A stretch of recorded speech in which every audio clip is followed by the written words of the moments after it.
So my name is Paul Sorvillo, and my business, I've had many incarnations of my business. And when I started, I wanted to make sure that people knew exactly what I did. So I called my business Sorvillo Draft Beer Line Cleaning Service, which is a mouthful, but I wanted to be very clear. This is what I do. And I didn't want to get into anything else. I wanted a specific, because learning the trade from someone and doing it for 3 years for someone else is one thing. Starting your own business doing it is a whole other thing. So I wanted to just do that and be good at it and get my route going with that. And the way it kind of all came together. So anyway, I grew up in New York City. I was born and raised in Queens, New York. When I was 20 years old, back in '96, a couple of years out of high school, my folks bought a house in Las Vegas. Back in the 90s, Las Vegas was just exploding. It was a true boom town, you know? And I have 2 younger brothers. I was in a heap of trouble with guys in the neighborhood. I never did well in school. I never had any ambitions for work or anything. I was just, I got money in my pocket for beer. Cool, you know?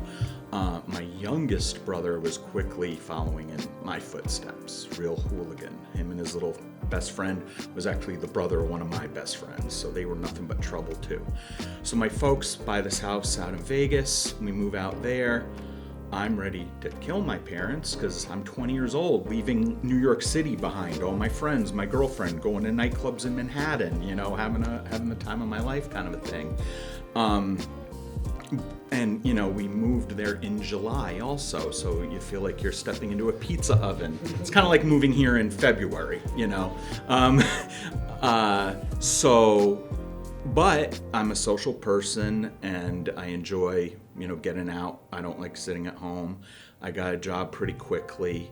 Actually, before leaving New York, I was in Brooklyn Community College called Kingsborough, and I started taking early childhood courses. I thought I would be a teacher, and I liked working with kids.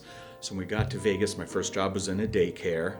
It was corporate. That did not end well. A lot of rules and regulations, which is fine. You know, obviously we're taking care of children, but it was just not a good fit for me.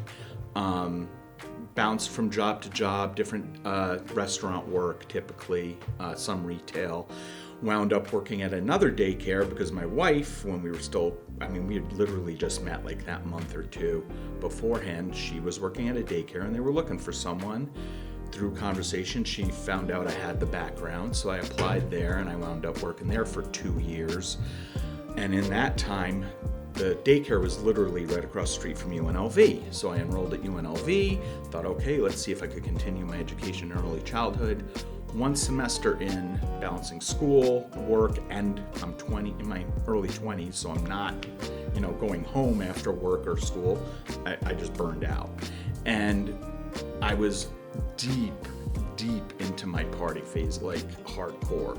And I never got into like hardcore drugs, but I was partying a lot. Totally not dedicated to the job or anything. And I was living at home with my mom. My parents had divorced. My mom's an alcoholic and she was still drinking at the time. My stepdad was an alcoholic. It was just a mess of a life. I had one girlfriend, serious girlfriend, before my wife and I started dating. We stayed together about a year. She moved in with me and my mom. And when she broke up with me, she said to me, "You're content to live at home with your mom and work at the daycare and not make any money and not have a car." And she listed off all these things. And when she walked out the door, I said to myself, hold on a minute. I'm not content with my life. I'm not happy with my life.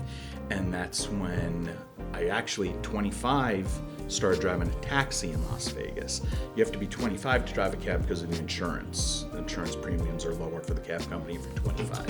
So for 2 years, I drove a taxi cab in Las Vegas, and that's when my wife and I started dating. About halfway, so about a year into driving a cab, my wife and I started dating.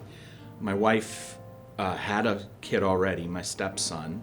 He's 21 now. And we start dating, and it was just kind of off to the races because we were friends for so long, and it was just one of those relationships. Sometimes it works, sometimes it doesn't, but we just gelled right away. We were engaged and married and had a baby on the way right away, my oldest daughter. And somewhere in there, I went from driving a cab to driving a truck for a construction company, because a buddy of mine was a construction with his dad. Hey, we need a truck driver, kind of a thing. So that's when I was like, oh, this is like a real job, being a construction worker and having a little family. And that's also when I quit. I mean, I'd quit my partying and quit the party drugs. That's when I quit smoking pot, because now I'm working in you work in construction, and I mean all workman's comp works this way, but I've literally seen it firsthand, because as the truck driver, if a guy gets hurt on the job, you're the guy that has to go get him and bring him to the quick care, and they first have to go to the office before even go to the job site to get the guy. Unless his arm is hanging off, then there's an ambulance involved, obviously. But minor injuries, go to the office, they hand me the packet of paperwork, and they say, make sure they drug test him. Like, they want him to pee in that cup before the doctor even looks at him. Because insurance, workman's comp, they're not going to cover it if you have anything in your system. So I was like, oh, I better quit smoking. So, and I was over it anyway, and I'm at home with the wife and kids and not partying as much. But now we have our own apartment, we start having people over, so I overcompensate by drinking more. Especially since I'm not driving anywhere, we're having people over. And that's when my alcoholism really got out of control. Almost ruined my marriage. And then when we literally moved into our house that Christmas. We bought a house in Las Vegas out in Henderson, Nevada, which is closer to Hoover Dam, which is another reason why I left there, because I lived so close to the lake, I got to see how low the water was getting every year. And that Christmas, we moved in. That New Year's Eve, I was drunk. That New Year's Day, my wife told me she was pregnant with my second daughter, and that's the day I quit drinking. I was like, I can't do this anymore. We just bought the house. I knew my wife was ready to walk out the door several times before that. And I was like, I need to straighten up and figure out what I'm doing. And I was in construction, making good money. That's why we bought the house. And guess what year that was? That was 2007. Then 2008, the economy crashes. And Las Vegas was one of the hardest hit economies in the country. 9/11, I was driving a cab for 9/11. I literally got hired 4 months after 9/11, actually. So I saw that bounce. Like, okay, Las Vegas was able to bounce back after 9/11. Well, why was that? It went from international tourism to national tourism. You're American, you want to take a vacation, you've got a lot of money in your pocket. Well, you're flying to Europe after 9/11?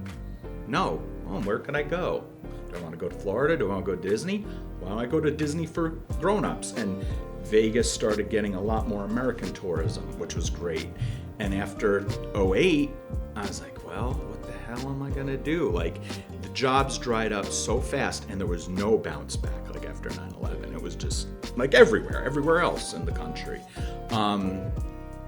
So I was laid off for 2 years. 2 years I was laid off. And at the time, when you're making $25 an hour in construction, and of course you're hopeful those jobs are going to come back, you don't want to go flip burgers for 10 or 15 bucks an hour. And you're getting on, and I've been working since I was 16, and I worked that job in construction for years. You've got all that unemployment.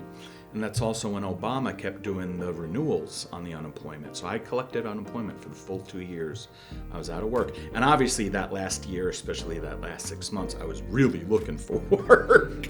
And a buddy of mine was a bartender, and the company comes in to clean the beer lines at the bar he works at.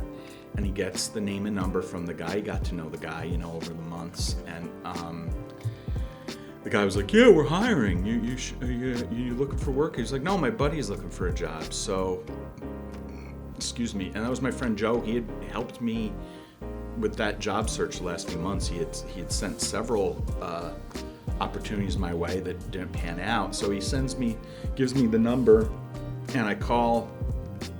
I spoke with Brian, the guy who hired me. I think that next day or the following, 2 days later, I interviewed. That Monday, I was working. And beer line cleaning is not difficult. You just need to know how to do it. It's just a training, And a monkey, I tell people a monkey could do it. I could do it with my eyes closed at this point. I've been doing it so long. But it does take a certain mechanical knowledge, like how things work, kind of a thing. So, but, I'm coming from a construction background. I've been laid off for 2 years. I've got a wife and kids at home, so I just hit the ground running. When I started, it was a 2-week training. Then I get my own truck and my own route, and off you go. And then, so the way they work it in Las Vegas, the distributor, Budweiser, Miller, whoever, they are responsible for cleaning their beer lines. So if you own a bar in Las Vegas, however many distributors you have beer from, that's how many different guys are coming through your bar every 2 weeks to clean beer lines, which could be a hassle, but it's just the way it's done. So the guy I worked for, the way I got hired was originally when he started, he cleaned Budweiser's lines, and then he picked up Miller also. Because if you're a distributor, either you have your whole fleet of trucks and a crew of guys and all the equipment and cleaner and everything else, or you pay someone else to do it. So because we work for the distributors, we also handle their excess service calls. So you can imagine on a Friday or Saturday night in Las Vegas, there are a lot of service calls in the beer world. Because you're a young, pretty, blonde bartender, and no one has taught you how to change a keg. And no one has taught you where the CO2 is to change the CO2 if the CO2 runs out. So I'd get a call, and I learned this pretty quickly. And it's not always the case, but you get the call. Bud Light's not pouring. So you go to the bar, everything else is pouring. Where's your CO2? What? Why would it be the CO2? Where is your CO2? And half the time they don't even know. Like I said, go find the CO2. The CO2 is out. Well, why'd the Bud Light stop pouring, but the other beers are pouring? Well, let's see. For every one shock top you pour 20 or 30 Bud Lights. The one you pour the most is going to stop pouring first because it's a closed system with CO2. That's how the beer gets to the glass, right? So it was just little things that I was able to pick up as time went on, and they would rotate. So if there's 8 guys on the crew, depending on how many routes you have going, every month and a half, you're on call for a week to do the service calls. Well, after I was with them about 4 months, I got put on the rotation because Brian, my boss, realized the little things he had me do, he realized I could do it. Well, then as time went on and I'm getting sent out on these service calls, I would call him, "Hey Brian, it's fixed, I'm going home." Within 20 minutes, half an hour, again in there. "What do you mean it's fixed?" "I mean, I fixed it." "What did you do? What was wrong?" And I tell him, "Well, this is what was going on, this is what I did." And he'd go, "You figured that all out on your own?" "Yeah, Brian, I figured it out. You taught me this stuff." And he'd say, "Paul, I've got guys who've been doing this for me for 8-9 years. I send them on a service call, and I'm on the phone with them for hours talking them through the service call." Well, what is the point of that? Why don't you just go do the service call then, right? So I realized, okay, well, I'm pretty good at this. And then Brian also realized on a Friday, Saturday night, even if his other guys are at home, chances are they've been drinking. But half of them are out. They're young guys, So he's like, "Wait, you're home and sober on Friday and Saturday nights? And you know how to do this?" So he talked to Rick, the owner of the company, and he made me his head service call guy. And he said, "We're not going to do the rotation anymore. Paul handles all service calls." And we knew there was this guy, Joe, and this other guy, I forget his name. Me and Brian had a conversation. He was like, "If you get overwhelmed with calls, we call Joe. If Joe is busy or is on another call, we have 2 or 3 guys, but that's it. We're not having those guys that take 3-4 hours for something that should take 20 minutes. So then I started seeing bonuses on every check. I started seeing raises. I was like, okay, this is great, but I have this foreclosure looming over my head. So my wife and we sat down and I said, well, how about this? She had been in daycare for 13 years at that point. We had had our kids in and out of public school, charter schools. We were trying to figure out what we were doing with them and their education. And before and after school care, they're at the daycare. And then we had another baby. She's in the baby room all day. So my wife's whole paycheck is going to pay for daycare. So I said, why don't we quit paying the mortgage 100% and you quit your job and stay home with the kids and we'll homeschool them. And in Las Vegas, literally all you have to do is write a letter to the county, the school district, Clark County School District. We are homeschooling, and you list your kids' names and you put your name and you sign it and you give it to the school district. And that's it. Out here, well, PA is even worse, but out here, there's tons of things you need to do to homeschool. But anyway, we did that. And my rationale for that was having a foreclosure, moving, we didn't even know where we were going, uprooting a family and everything else. It would hopefully make it all a little easier on the kids and us as a family as a whole. So, and I knew I was building a trade with 3 years in Las Vegas and learning how to install the beer systems and everything else. I trained guys on routes. I hired and fired guys.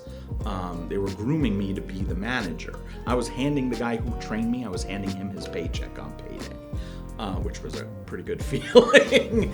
But I knew I was building a trade that I could literally take anywhere in the country because there's draft beer everywhere. So my wife's aunt and uncle live here. They live near, well, just past the Quick Fill when you're heading towards Portville. My wife's uncle grew up here, and he was stationed in Nellis Air Force Base in Las Vegas, and that's how he met my wife's aunt, and blah, blah, blah. So people are like, how did you get to Olean, New York from Las Vegas? So, you know, like anything else, it's family, right? People move, people join the military. So, yeah, it's just been a long, interesting adventure, basically. And when I got here, I didn't have any intention on working for myself.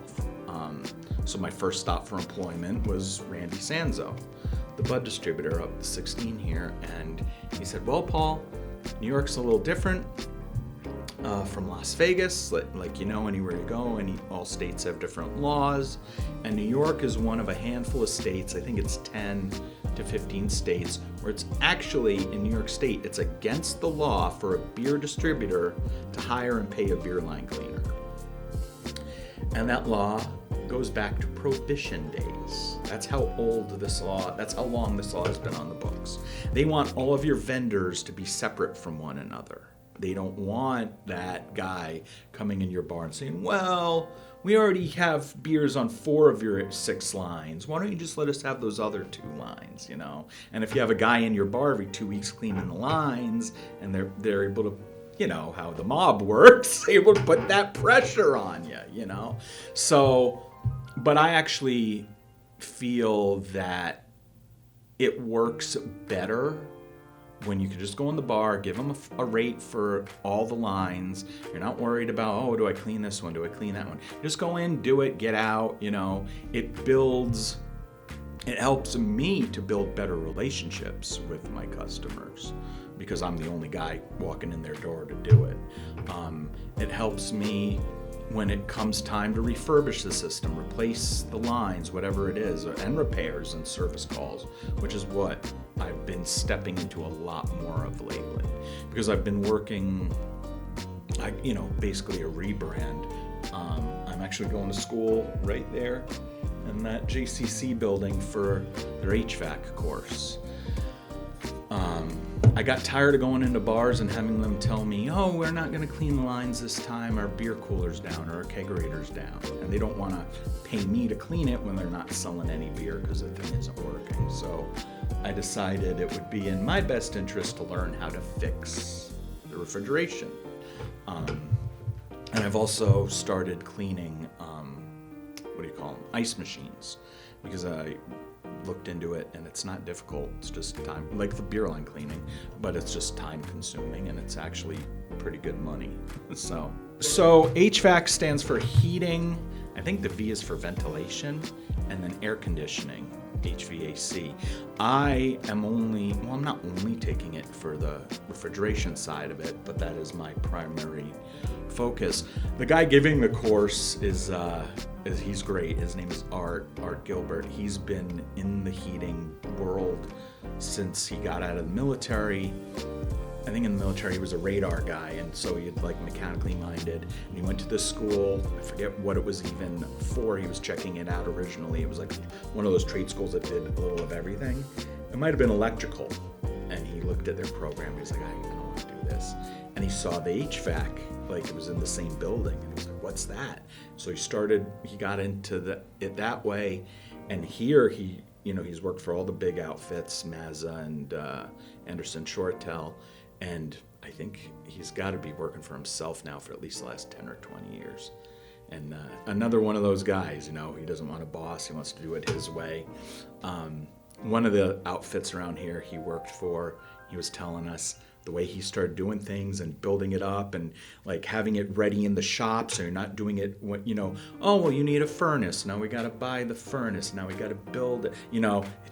We already have the furnace and we already have the header built and everything. And boom, here you go. And he said the owner came to him and was like, I can't grow this fast. Like, what are you, allergic to money? Okay. So, he's doing it himself now. And so he's a boiler guy, so like his whole focus and the whole first half of the course that we're in now is only the heating side of things. So we haven't even touched what I'm there for, what I'm interested in, but he knows why I'm there and what I want to do. So he's been helpful when he can be. Oh, you should start looking at this. You should start reading up on that. So, well, I feel like in the 9 years I've been here, the amount of growth that I've seen in this community has been incredible.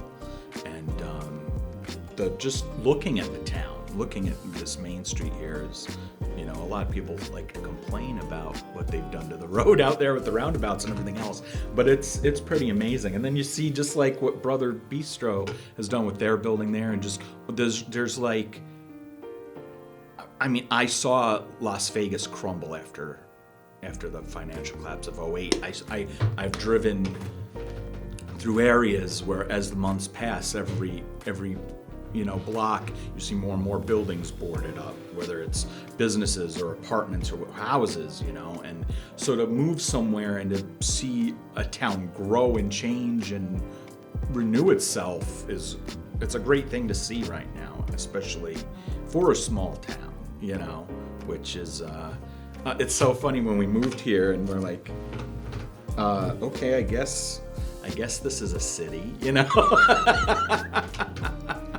But yeah, it's funny.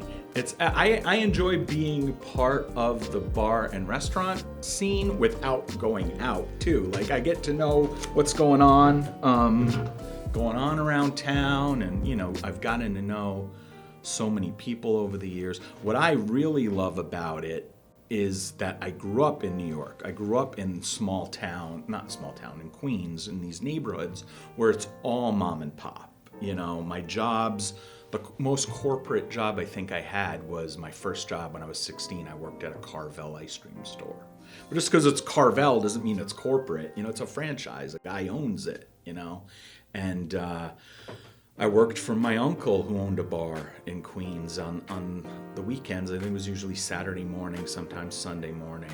He'd have me clean out his coolers for him and mop the floors. And, it was one of my first jobs when I was a kid. So then living in Las Vegas, where it's just so corporate, like even the neighborhood bars. There's a smaller at the time it was smaller.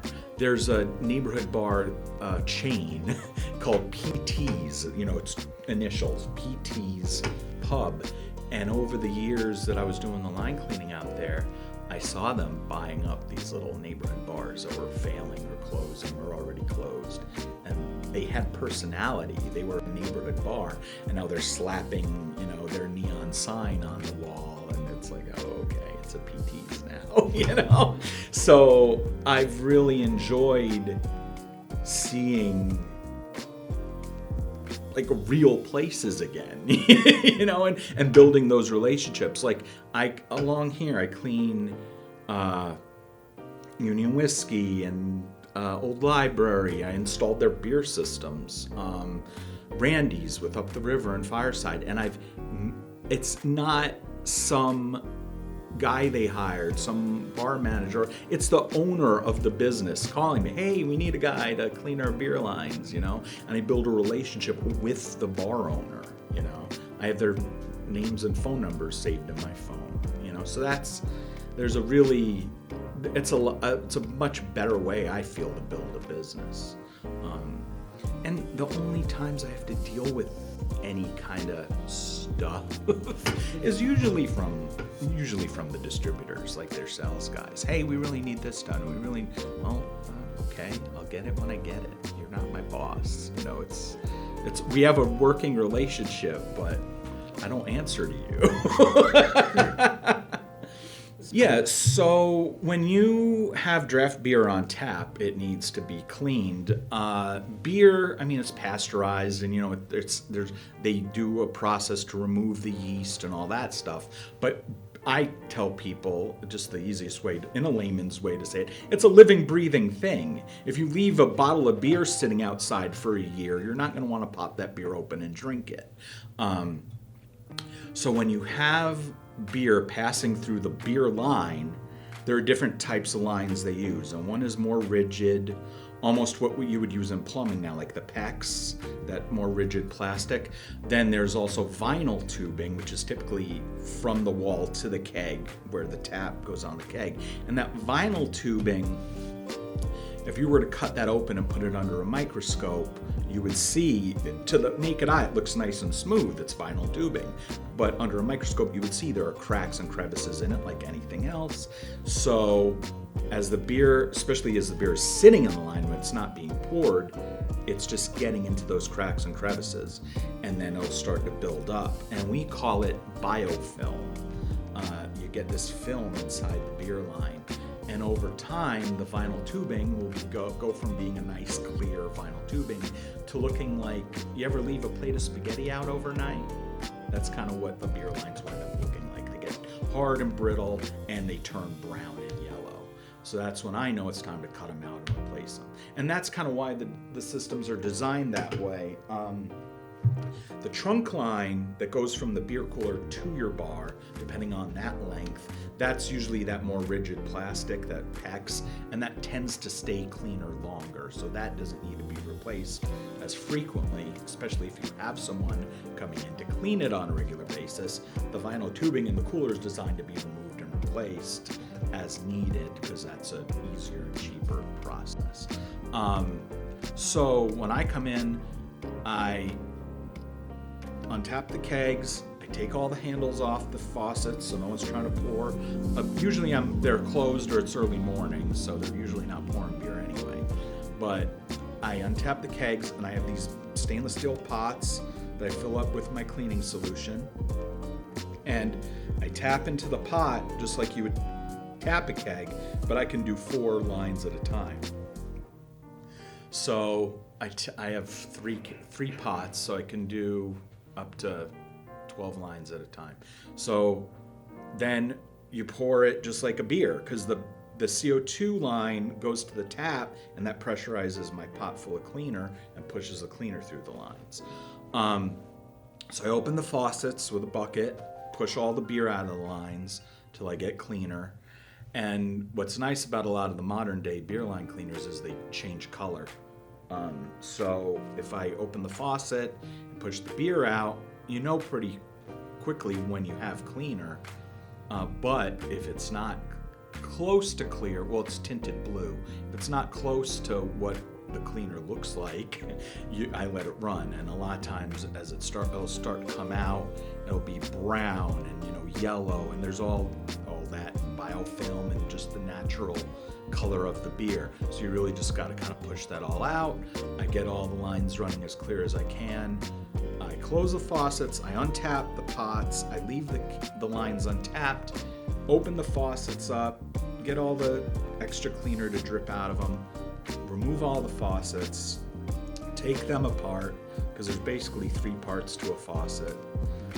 Check the O-rings. There's 3 or 4 O-rings depending on the style of the faucet. Drop them into a cleaning solution, scrub them up, rinse them off, put them back together, put them back on.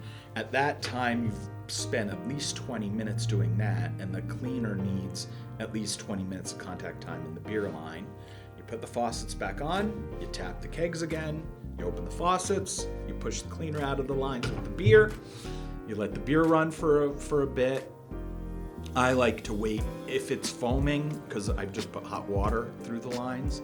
I like to let it run till it stops foaming, or if it's foaming pretty bad, I'll make sure I have beer, close the faucet, let it sit for a few minutes so it cools down, because that's typically why it's foaming, is the temperature change. Pour it off. I try not to waste too much beer. You don't want to be pouring their keg of beer down the drain. Get the handles back on and get on to the next one. So that's my everyday in and out routes that I run, is the line cleaning. Since I've been pretty good at keeping a kit and a lot of tools, and over the years I've collected all sorts of equipment and tools for this, I can handle a lot of service calls when I'm in the building. About a month ago over at Angie's, they have a kegerator and it has these 2 drip trays. So those have drains that go to tubes down to a bucket or whatever. So that's just a plastic fitting, and it broke off, like when they were moving a keg, it hit the line. So I went in there, and it's so funny, like I was saying, the whole mom and pop thing. One of my daughters, one of her friends' moms works at Angie's. So she got through to me through her daughter to my daughter to me. I'm like, what are you talking about? I'm like, Tony has my number, like he could call me, you know? So I go in there the next time it's due for a cleaning. Like, I didn't make a special trip for it because he didn't, you know? So I'm looking at it, I'm like, I don't have this part. Like, what the heck am I gonna do? Because it's like a 45-degree angle at the bottom. It's basically a funnel, you know, but that was broken off. So I just got my knife out and kind of routed it out and cut it out. And I got some tubing that I have, and I put a tube in there. And I'm trying to figure out how I could get the tubing to stay in there. So I got some duct tape and some caulk, and I just kind of rigged it. And then as soon as I left, I got on the phone. I have a company out of Rochester I use called Rochester Store Fixture. I said, hey, Alex, you have these parts? He's like, yeah, we have them. So I was like, okay, well, you know, with shipping and everything, you don't want to just order these little plastic bits and pieces. So over that, I know I'd be back to Angie's in 2 weeks. So over that next week, I put together an order. I ordered 3, it's 2 pieces. So I ordered 3 of each of them because I know I'm going to need them again eventually. That's also the case with stuff like this. When you run into something that you've never run into before, you're going to run into it again and again and again. So then I was in Angie's yesterday, took the whole thing apart, put the right one in, made sure the tubing was all right. And then I'm on the other side, because it's got 2 drip trays, because it's got 2 towers. And I go on the other side, and the tube is off the funnel drain bit. I'm like, okay. So I put the tube back on, it doesn't want to stay on. I'm like, okay, I gotta get a hose clamp on there. And as I'm putting it back on, it breaks that one. But it didn't break it all the way, it just like snapped off the edge of it. I was like, okay, well, luckily I have them if I need them, because I did order extra, but let's see if I could just get the tube on there with a hose clamp. Sure enough, I was able to get it. I was like, okay, well, now I know if I get a call or if I'm in here next time, at least I have them in my kit. So it's a lot of stuff like that, just knowing what it takes to fix it, or even if it's something I haven't done before or seen before. Because I've been around these systems for so long and I've installed bunches of them now, I just kind of know the ins and outs of it.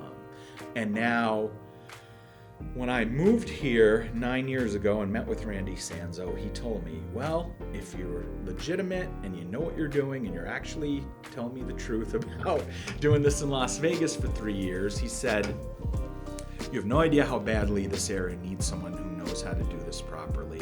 There are 2 folks out here who are doing it now, and they're both in their 80s, and they should be retiring any day now. So what happens a lot of times in smaller areas, especially when there are no regulations and the distributor is not doing the line cleaning, say you're a member of a VFW or an American Legion or an Elks Lodge, and they get a kegerator. Well, now they need someone to clean it. So you're one of the members. And maybe you've done it before. Maybe you've seen someone else do it before. Let's get the equipment. You buy the equipment and you start cleaning the one at your club, and they're like, you're retired, or then you do retire, and you're like, oh, I could probably make a little extra cash doing this. And you start building up a little route doing it.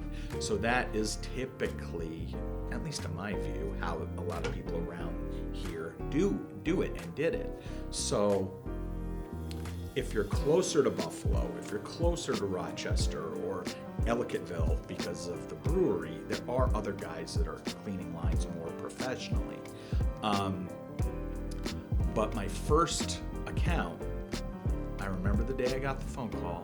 I think Randy called me first. Randy Sanzo called me first, and then they called me. It was the Gin Mill in Ellicottville before they moved to their location. And Dusty, this old lady Dusty, had been cleaning their lines. And her husband was doing it before her, and she took over for him. So, like, I was the first, well, that was the first account I got, and it was from her.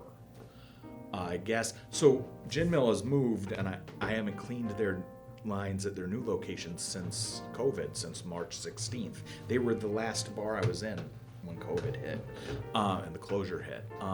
They do it themselves now, because that's what a lot of places do too, especially since COVID. Oh, we'll just get the equipment and do it ourselves. I'm sure those lines are as clean as they were when I was doing it. But anyway,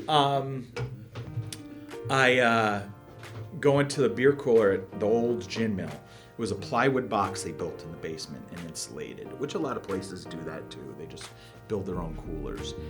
And it was like this narrow, long room, low ceiling, it's a basement, and just kegs. And all these taps, I forget how many taps they had originally, 24 or something. And that was her problem, Dusty. She started mixing. She tapped this line to the wrong keg and this line to the wrong keg. So that was, I guess she did it more than once. And that's when they got my name and number. That's when they started using me. In the 9 years I've been doing this out here, I think I've gotten 2 or 3, maybe 4 phone calls. Hey, you tapped that line into that keg, and we had to figure out what was going on. It does happen.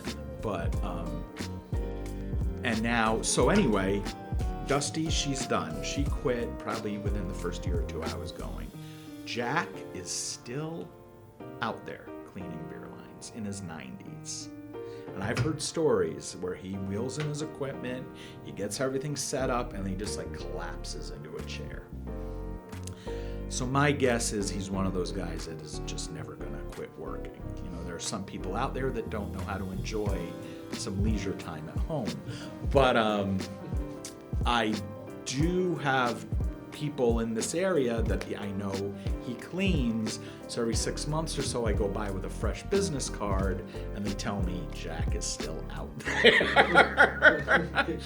So I have my barometer, to tell me what's going on. So the last I heard, and this is from Mickey's there, Eric, I think, owns it now. Eric over there. He's the one that usually tells me if Jack is still out there. Last time I talked to Eric, he told me that Jack told him he's going in for knee surgery. And Jack said, I might not be here the week I'm normally here. It might be a week later. You guys look like you're a bit younger than I am. I'm sure if either of you had knee surgery, the recovery would be more than a month. That's not a surgery you just pop right up out of bed and get back to work, especially not at 90 years old in a physical job. So I wish no one any ill will, but I feel that my phone will probably be ringing soon. So that's why I've been trying to get these flyers out. And I added on the ice machine cleaning because my only true competition, because Jack is Jack, is this guy that comes up and over the hill from Eldred. And he started coming to Olean. I was already rolling 2, 3, maybe even 4 years. He's been coming up this way, so probably 5 or 6 years now. And he's been able to get some of my accounts. I then get some back from him. We do that little back and forth competitive thing. Before COVID, I'd say a good year or two before COVID, he had Rob Barry, who was Sanzo's head draft tech guy. He had Rob call me and say, hey, do you want these accounts? He doesn't want them anymore. And I did a couple of them, like I started getting them. Well, first, there's no guarantee I'm going to get the account.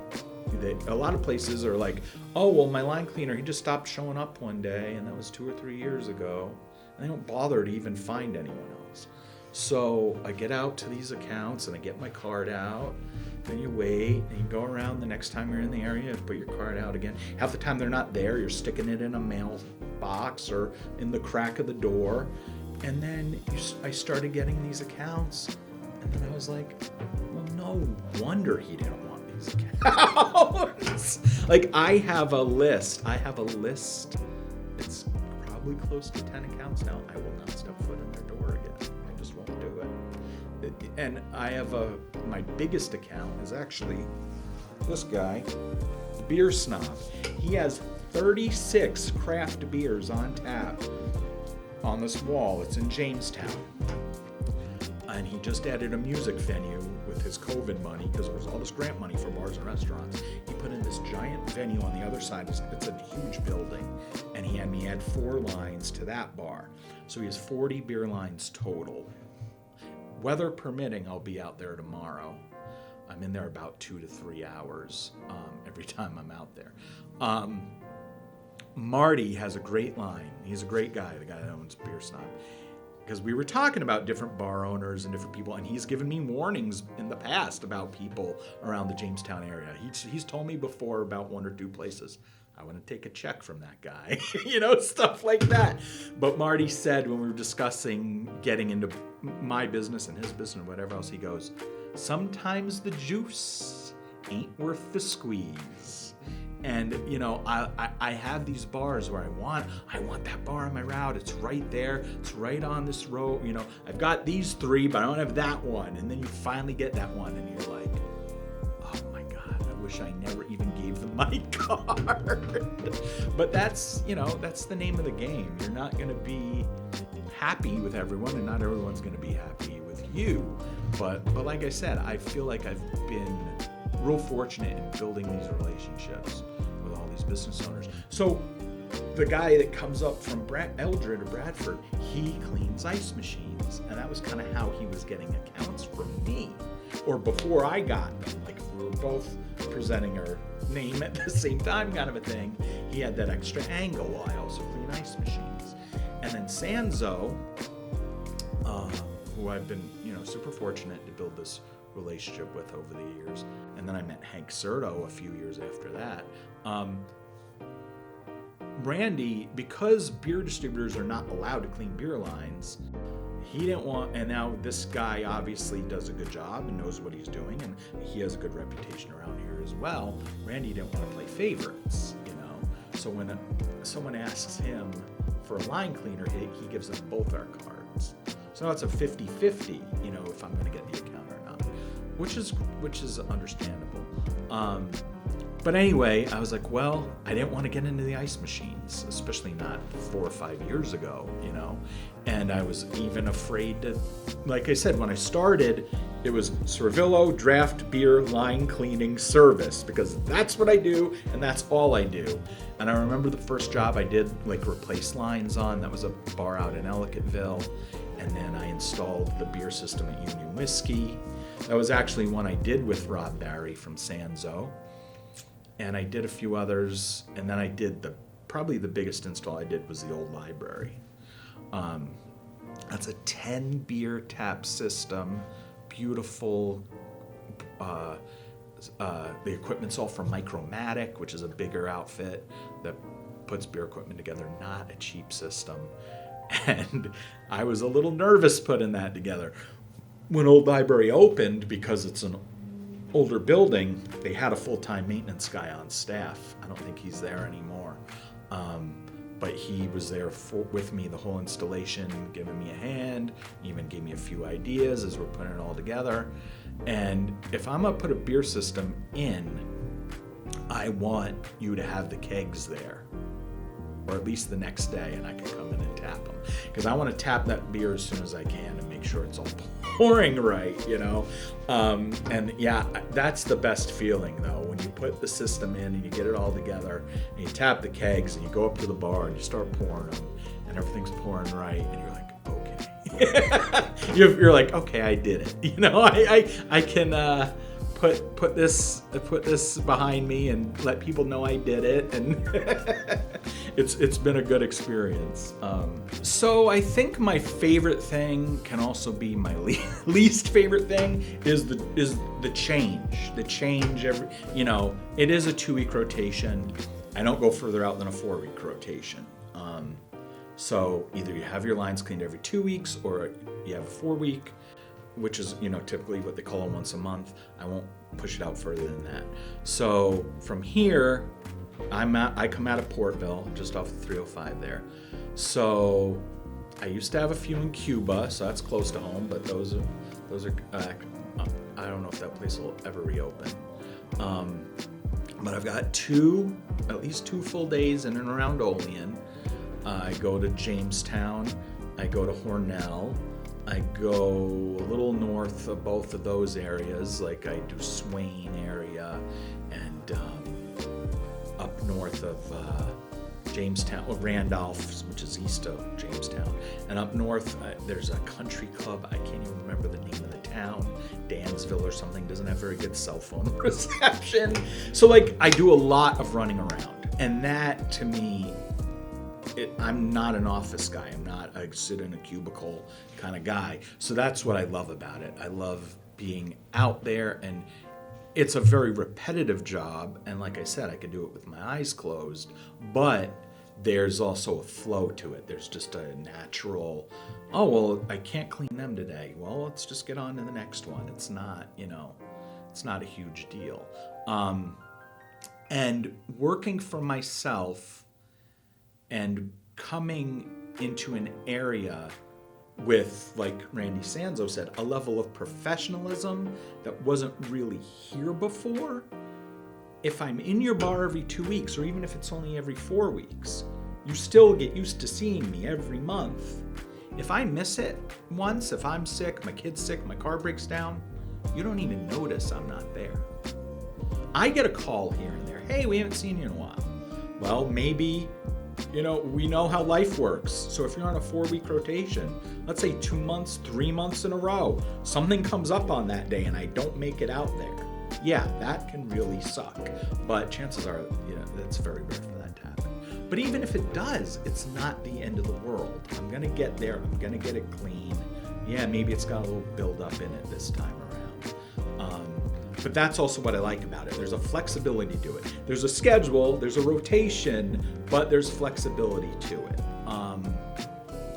And I've had bartenders, Randy up the river, he used to have this girl that worked there years ago, and she would say to me, "You are here all the time. Weren't you just here? It's been 2 weeks. Are you sure? I feel like you were here just last week." I can go out to my truck, I can get the receipts, I can show you the dates. Well, why are you bringing it up? But that's kind of the thing, people get used to seeing you, and when you build these relationships and they're used to seeing you, they know you're consistent, they know you're doing a good job, they're way more likely to pass your name along.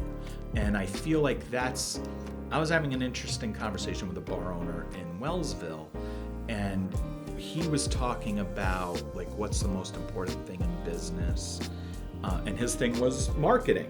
Marketing is very important. And I said, yes, marketing is very important. Word of mouth is amazing for me. It's how I get the majority of my accounts. But to me, the most important thing for me with my business is consistency.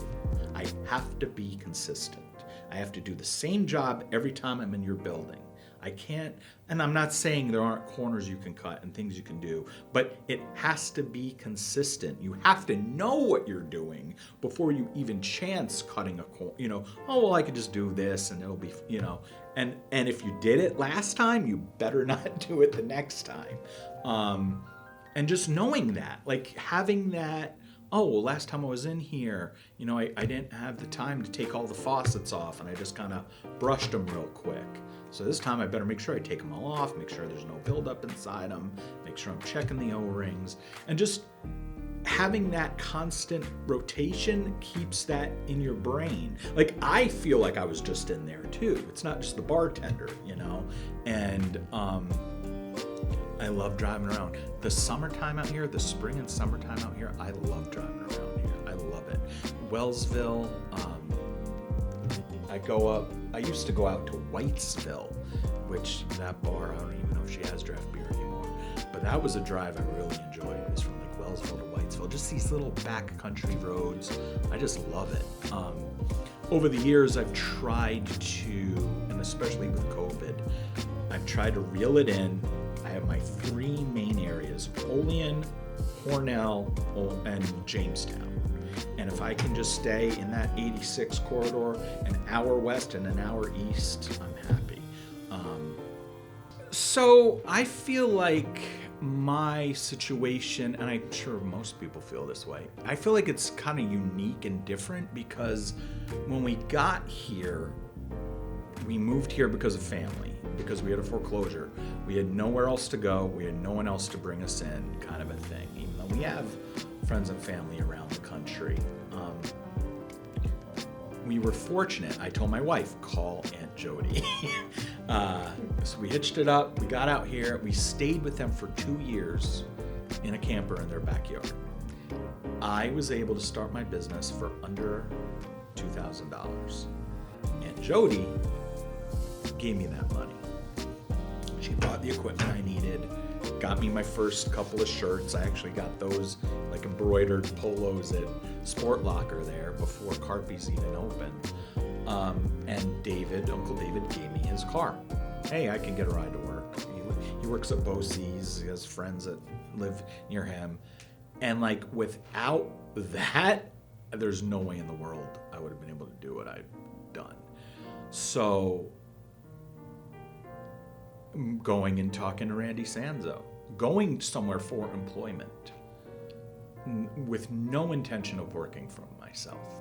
Randy Sanzo sitting across that desk from me. And that was the craziest part of it to me. I walked in the office, maybe I'll talk to, see if they have any job openings, and I did meet Matt, who's not with him anymore. He retired, was Randy's head draft guy. Okay, cool. I'm talking to the guy I should be talking to.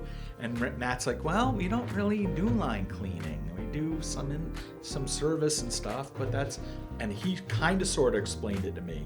And I sit down with Randy. He's like, Paul, I don't have a job for you. I'm like, I'm just feeling real bummed, what am I going to do?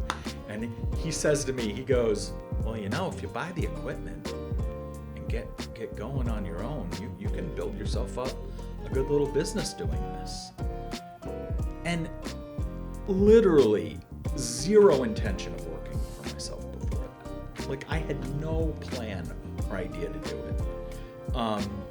And I think that, like I said, having Aunt Jody and Uncle David there helped me with the equipment I needed and the vehicle, as long as I was able to put gas in it, and just building it over time. And excuse me, I've gone back and looked at that first calendar because I handwrite my routes on calendars. And I don't even know if I still have it, but I remember years back looking at that first calendar, and I couldn't believe how many of those accounts that first year I got from Randy Sanzo. And I think that that's what people need to be able to do. You have to build relationships as a business. You have to be willing to work. You may not want to work for other people, but you have to be able to work with other people. You have to be able to take your circumstances and your experiences and build on them. Without that 3 years of doing the line cleaning in Vegas, if I had just continued driving a cab or had been laid off for the 2 years with my foreclosure before I moved out here, I have no idea what I would have done. I don't know what I would have done. And then, so if I did get a job with Sanzo, or if I did get a job with Serto, how many years ago did Serto get bought out by Wright Beverage? Sanzo is not Sanzo anymore. Sanzo was bought out too. Sanzo was the last independent beer distributor in Western New York. And now these big, giant conglomerate companies own them. Do I want to work for a giant corporate conglomerate like Wright Beverage or Try It? No. Do I want the relationship with them? For them to help me get accounts? Yes. But I don't want that job. I remember COVID, whatever, maybe even before COVID. I've had a lot of bad weeks, a lot of bad months. I've had long stretches of bad months, especially this time of year. Maybe your car's not running right. Maybe you're just like, how am I going to do this? How am I still doing this? How am I even affording to drive to Jamestown for half the bars I'm supposed to clean today to be closed? COVID, I mean, that was the biggest monkey wrench any of us could be, thrown. So just being able to get up every day and get your ass in that car and go. Like, you have to have that drive and determination. The only way you're going to do it is if you have the right people around you, if you have the right connections, and if you have, like I said, if I got that job, I remember Serto had a warehouse up the 16 here. And I heard they were hiring. I heard they were looking for a guy that kind of had my skill set, not a sales guy, but more of a, behind the scenes kind of tech kind of stuff. We'd call him a beer draft tech or whatever. And I'm like, well, slow days, I'll probably be pushing a broom around the warehouse. The second things started to change over there, the second Wright was, those wheels were in motion, I would have been the first guy to get let go. Or the second it slowed down. Who's the first guy to get let go? The last guy hired 9 times out of 10. I've been there with construction companies. The first guy they let go when it slows down is the guy driving the truck. How long can you push a broom around the warehouse for? Do you want to get paid to push a broom around a warehouse because there's nothing else to do? So if you make that decision to work for yourself, and you have those hard days, and you have those days where you just want to pull your hair out, you want to not get out of bed, think about those jobs you've had working for someone else and how much that sucked. And remember, and this is the cheesiest, corniest saying, but it's one that I've held on to since I've heard it. When you work for yourself, you are your best employee and your worst employee all at the same time. And it's 100% true, because I have days where I crush it and I feel amazing and I feel great. And you're never going to get that feeling working for someone else. But then you have your days where you want to shoot yourself. You have days where you're like, what did I do today? This was the worst day. I hate this day. And I mean, do you know where Verisburg is? Verisburg, New York? You know where Attica is? I used to go all the way up to Attica to clean beer lines. How many of those routes do you think I've been running in half the bars that day? Or they're not there. They're closed. They changed their hours, whatever. Those days where you're driving an hour and a half, an hour and 45 minutes to get there and then back home, and you didn't even make half the money you were expecting to make that day. I used to go to flippin', what's the town with the college? Fredonia? I used to go to Fredonia. That's an hour and 45 minutes from my front door to my first stop. Why? Why did I do that? That's, 3.5 hours driving, an hour and 45 minutes each way. So by the time I get there, I think I only had 4 accounts. You are literally you don't stop moving. Like, you get in the boom, boom, boom, boom, boom, boom, boom. By the time you get in your car and drive home, you want to just pass out. You get a half hour into that drive and you're just like, oh my God, I'm going to go to sleep. I'm 46 years old now. I'm not 20 anymore, so you have to realize you're going to have those days where you just want to not get out of bed. So, would you say it's worth it? Well, I think it's worth it when you get to a point where you realize you've done what you're doing and you're not going to stop, like the line cleaning. I'm not going to stop doing the line cleaning, but I'm going to keep improving what I can do. I'm going to do the ice machines. I'm going to get this HVAC. Through this HVAC course, it's a 2-part course. First part's heat, second part's heat and cooling, refrigeration. At the end of that second part, I love the way they phrase things. I think they said you could have the opportunity to take the test for the EPA to buy Freon. In other words, if you get through the course, if you pass the course, you can take this test.